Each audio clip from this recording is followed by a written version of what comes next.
What's up, guys? You are watching another Izzy's review. Today, I'm going to do a voiceover on a quick and easy meal that I enjoy preparing for my family. They love it, they gobble it all up, and I want to share it with you. Um, this is the artisan bread, and I will list the ingredients below. And I'm spraying it with some original oil. All of these, the majority of these ingredients can be found at Aldi. So I'm spraying some cooking oil. You can brush on some olive oil or any kind of oil that you cook with. And yes, don't judge me, but I like to use spaghetti sauce. It already has herbs and spices in it. So I'm going to put on a thin layer there and spread it, spread it, spread it, spread it, spread it out.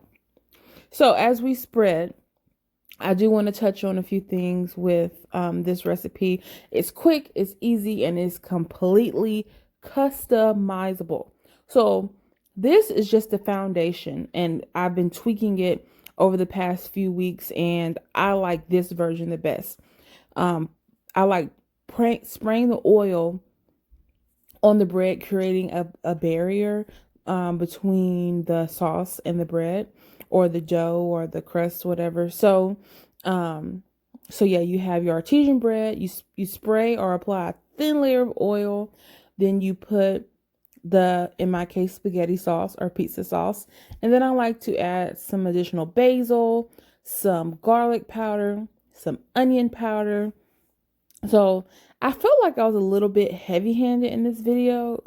You guys make me nervous. So I was a little heavy-handed with the seasoning, but my family said they liked it. So they were like, okay, you should do this more often. So let's see what's next. So I'm almost out of this feta. I get this feta from Costco. And when I was in Costco last, I said, pick up another one. I'm like, no, I have plenty. So I'm very upset. I usually do an even layer of feta. This is kind of splotchy because I'm almost out. And then on top of the feta, I like to add whatever kind of meat you like. So traditionally, I've done pepperoni slices, but due to the shortage of supplies in the stores, due to the pandemic, I am using salami. For me, I prefer to only eat chicken, but chicken has been so hard to find. These few slices of whatever salami is, pork and beef mixed up, I don't know, won't kill us. They're enjoying the mix up with the menu, so I can't complain. And then I put some cheese on top. I like to cut the squares diagonally from corner to corner and use 2.5. So you see I've made this recipe a few times. I had a half square already cut, and you're going to lay the cheese on top of whatever meat. So like I said before, I've used pepperoni, I've used salami, hard, and whatever the other version is. It's not Gouda. I forgot how you say that, but there's other types of salami.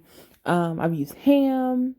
I've used any kind of meat that you would use on a sandwich. I have not done turkey, and I have not done sliced chicken. I don't think I would do those type of meats this way.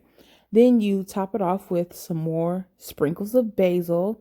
It gives it a nice color and texture. And then I sprinkle some feta on top. And it is yummy. Now this is new for me. I have started to spray a light mist of the cooking oil on top just to give it like a crisp and helps it all gel together.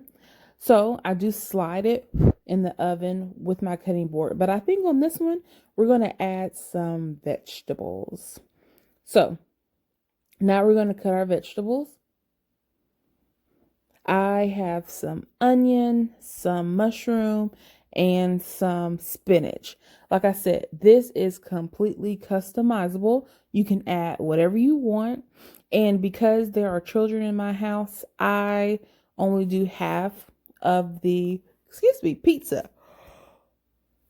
Because the children do not really care for the vegetables.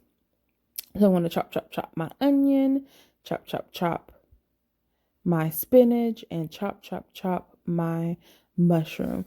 Now for me, I'm weird. I don't know if everyone else does this, but I remove the first 2 layers of the onion. I don't really like the texture. It doesn't cut very well. I don't know if we're supposed to consume it or not, but I do notice that the outside layer of the onion is not the same consistency as the rest of the onion. So now we're going to dive in. Now I am not a stickler for technique. I do believe in having a good sharp knife. And this technique is just a chop. Don't cut yourself kind of method. It doesn't have to be too small. It doesn't have to, but some people like it chunky. I like it a good fair amount where you can tell where it is and see the colors and see the texture.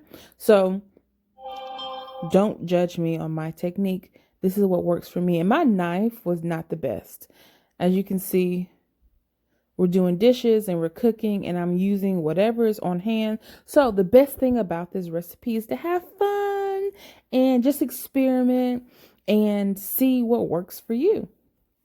And now we're going to add these freshly chopped veggies to 1/2 of the pizza or appetizer. Yummy, yummy, yummy. So we're going to pop this in the oven. I recommend 450, 75-ish. I'm sorry, 350, 375-ish to 400. So I like the higher temperature for a crunchier crust, and it's depending on what you're using as a crust, which will determine what consistency or what heat temperature you'll like. So that's our finished product. Don't be afraid to play around with your pizza, and we're going to show you what it looks like.